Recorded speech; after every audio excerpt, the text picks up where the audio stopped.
बार्शी तालुक्याच्या विकासाची यशोगाथा झालेल्या दिलीप सोपल यांना लाभले तालुकावासियांचे अमाप प्रेम। आनंदयात्री झाला तालुक्याच्या विकासाची यशोगाथा।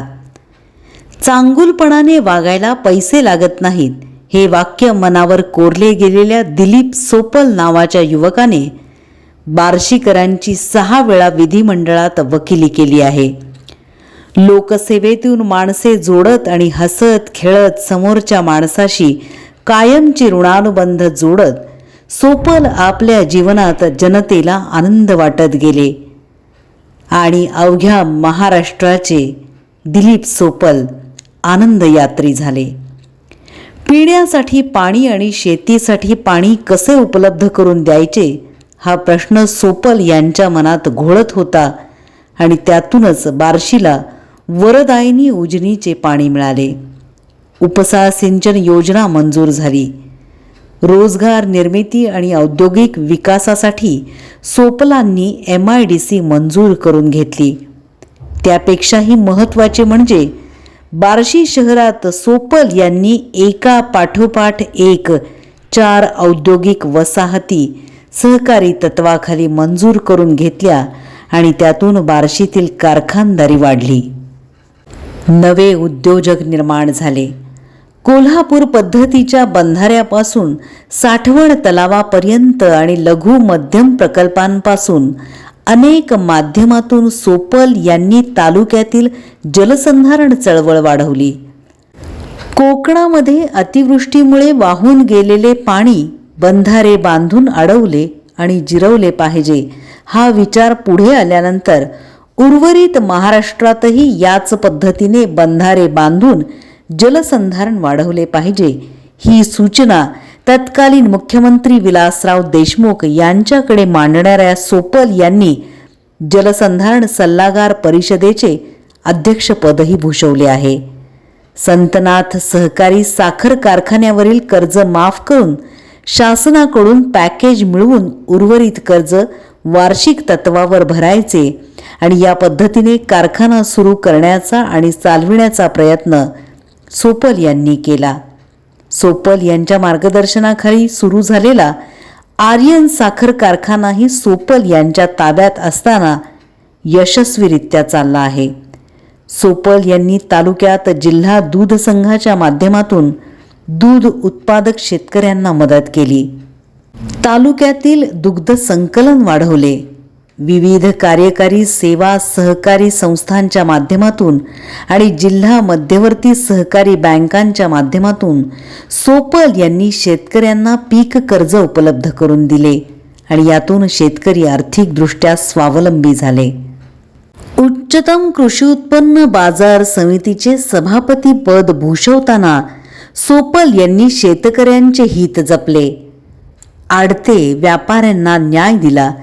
हमाल तोलार चाळणीवाले कामगारांचे प्रश्न सोडवले। तालुका खरेदी विक्री संघ असेल, मोटार वाहतूक संघ असेल, शरद फलोद्यान सहकारी संस्था असेल, सोपल यांनी तालुक्यातील शेतकऱ्यांना कायम मदत करण्याचा प्रयत्न केला। हिरेमठ हॉस्पिटलच्या माध्यमातून त्यांनी रुग्णहित जपले। डॉक्टर नेने यांना आशिया खंडातील ग्रामीण भागातील सर्वात मोठे कर्करोग निदान व उपचार केंद्र सुरू करण्यासाठी आणि त्याचा कार्यविस्तार करविण्यासाठी सोपल यांनी सर्वतोपरी मदत केली। तालुक्यात 100 पेक्षा अधिक लहान मोठ्या शाळा महाविद्यालये सुरू करण्यात सोपल यांचा सिंहाचा वाटा आहे। तालुक्यात प्रत्येक गावात समाज मंदिर बांधण्याचे आणि प्रत्येक ग्रामदैवताच्या मंदिराला सभा मंडप बांधण्याचे काम सोपल यांच्या आमदार निधीतून झाले आहे। सोपल यांनी विधी व न्याय महसूल खात्याचे राज्यमंत्रीपद सांभाळताना आणि राज्याचे पाणी पुरवठा व स्वच्छता खात्याचे मंत्रीपद सांभाळताना बार्शीचा नावलौकिक राज्यात वाढविण्याचे काम केले आहे। राज्यातील ग्रामीण पाणी पुरवठा योजना मंजूर करताना पूर्वीची आवश्यक असलेली लोकवर्गणीची अट शिथिल करण्याचा ऐतिहासिक निर्णय सुद्धा सोपल यांच्या मंत्रिपदाच्या कार्यकाळात झाला आहे। सोपल म्हणजे निरपेक्ष सेवा आणि विकास हे समीकरण आहे. सोपलांचा जनता दरबार गेली 4.5 दशके सामान्य जनतेचे मुक्त व्यासपीठ झाले आहे. दिलीप सोपल म्हणजे सामान्य माणसांचे आधार केंद्र आहे.